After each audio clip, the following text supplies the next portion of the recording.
ओम गंगणपते नमो नमः। श्री वाल्मीकि रामायण किष्किंधा कांड 28वां सर्ग पार्ट 1। श्री राम के द्वारा वर्षा ऋतु का वर्णन। इस प्रकार बाली के बद्ध सुग्रीव का राज्याभिषेक करने के पश्चात माल्यवान पर्वत के पृष्ठभाग में निवास करते हुए श्री रामचंद्र जी लक्ष्मण से कहने लगे, सुमित्रा नंदन, अब यह जल का प्राप्ति करने वाला यह प्रसिद्ध वर्षा काल आ गया। देखो, पर्वत के समान प्रतीत होने वाले मेघों से आकाश मंडल आच्छन्न हो गए हैं। यह आकाश स्वरूपा तरूणी सूर्य की किरणों द्वारा समुद्र का रस पीकर कार्तिक आदि 9 मासों तक धारण किए हुए गर्भ के रूप में जल रूपी रसायन को जन्म दे रही है। इसी समय मेघ रूपी सीढ़ियों द्वारा आकाश में चढ़कर गिरी मल्लिका और अर्जुन पुष्प से मालाओं से सूर्यदेव का अलंकृत करना सरल सा हो गया।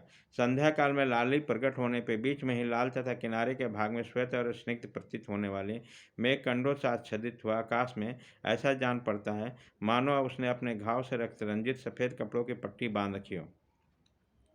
मंद मंद हवा में निश्वास से प्रतीत होती है। संध्या काल की लाली लाल चंदन बनाकर ललाट आदि अंगों को पराजित कर रही है तथा मेघ रूपी कपोल में कुछ न कुछ पांडुवन का प्रतीत होता है। इस तरह यह आकाश कामातुर पुरुष के समान जान पड़ता है। जो ग्रीष्म ऋतु में घाम में तप गई थी, वह पृथ्वी वर्षा काल में नूतन जल से भीगकर सूर्य किरणों से तपी हुई आंसुओं से भीगी हुई थी।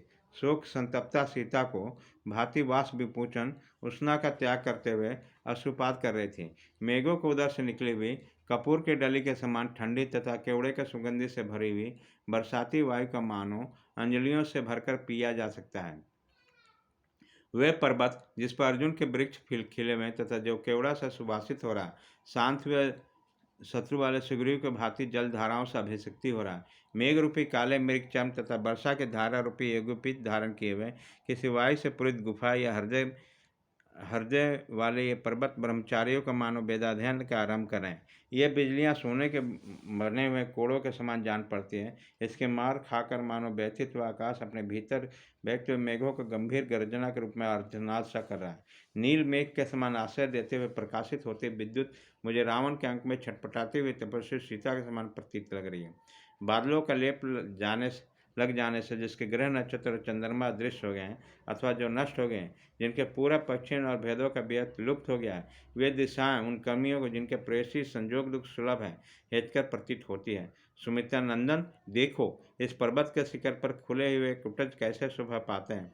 कहाँ तो पहली बार वर्षा से भूमि में निकले हुए भाप से ये व्याप्त हो रहे हैं और कहाँ वर्षा के आगमन से अत्यंत उत्सुक दिखाई देते हैं। मैं तो प्रिय ब्रिय के शोक से पीड़ित हूँ और एक किटज पुष्प मेरी प्रियाबिनी को दीप्त कर रहे हैं। धरती का धूल शांत हो गई, अब वायु में शीतलता आ गई, गर्मी का दोषों का प्रसार बंद हो गया, भूपालों की युद्ध मात्रा रुक गई और प्रदेशी मनुष्य अपने अपने देश को लौट रहे हैं। मानसरोवर में निवास के लोभी हंस वहाँ के लिए प्रस्थित हो गए।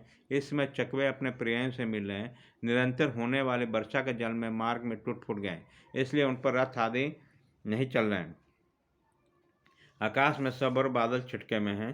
कहीं तो उन बादलों के ढक जाने से आकाश दिखाई नहीं देता, कहीं उनके फट जाने पर वह स्पष्ट दिखाई देता है। ठीक उसी तरह जैसे उसकी तरंगमालाएं शांत हो गई, उस महासागर का रूप कहीं तो पर्वत मालाओं से छिप जाने के कारण नहीं दिखाई देता और कहीं पर्वत का आवरण न होने से दिखाई देता है। इस तरह पहाड़ी नदियाँ वर्षा के नूतन जल को बड़े वेग से बहा रही है। वह जल सर्ज और कदम के फूलों से मिश्रित है। पर्वत के गेरुआ आदि धातुओं से लाल रंग का हो गया है तथा मयूरों के केका ध्वनि उस जल के कंकलनाद के अनुसरण कर रही है। काले काले भौरों के समान प्रतीत होने वाले जामुन के सरस फल आजकल लोग जी भर के खाते हैं और हवा के से बेग से हिले हुए आम के पके हुए बहुरंगी फल पृथ्वी पर गिरते रहते हैं। जैसे युद्ध स्थल में खड़े हुए मतवाले गजराज उस स्वर में चिढ़ाते हैं, उसी प्रकार गिरिराज के शिखरों से आकृति वाले मेघ जोर जोर से गर्जना कर रहे हैं। चमकती हुई बिजलियों के इन मेघ रूपी गर्जनाओं पर पताकाओं के समान फहरा रहे हैं और बगलों की पंक्तियां माला के समान शोभा देती हैं। देखो, अपराह काल में इन वनों की शोभा अधिक बढ़ जाती है, क्योंकि वर्षा के जल में इनमें हरी भरी घासें बढ़ गई हैं। झुंड के झुंड मोरों ने अपना नृत्योत्सव आरंभ किया है और मेघों ने इन्हें निरंतर जल बरसाया है। बक पंक्तियों से सुशोभित ये जलधर मेघ जल का अधिक भार ढोते हुए और गर्जना करते हुए बड़े बड़े पर्वत शिखरों पर मानव विश्राम ले आगे बढ़ते हैं। गर्भ धारण करने के लिए मेघों के कामना रखकर आकाश मूर्ति भी आनंद मंगना बलकाओं की पंक्ति ऐसी जान पड़ती है मानो आकाश से गले से हवा में लटके हुए श्वेत कमलों की सुंदर माला लटक रही है। छोटे छोटे इंद्रगभ नामक कीड़ों से बीच बीच में चित्रित हुई नूतन घास आच्छादित भूमि पर उस नारी के समान शोभा पाती है जो तोते के समान रंग वाला एक ऐसा कंबल ओढ़ रखा हो जिसके बीच बीच में महावर के रंग से रंग कर विचित्र शोभा संपन्न कर दी गई। चौमासे के इस आरंभ काल में निंद्रा धीरे धीरे भगवान केशव के समीप जा रही है। नदी तीव्र वेग से समुद्र के निकट पहुंच रही है और हर्षवली बला को उड़कर मेघ की ओर जा रही है और प्रियतमा सकाम भाव से अपने प्रियतम को सेवा में उपस्थित हो रही है। श्रीमद् वाल्मीकि रामायण किष्किंधा का 28वां सर्ग पार्ट 1 खत्म।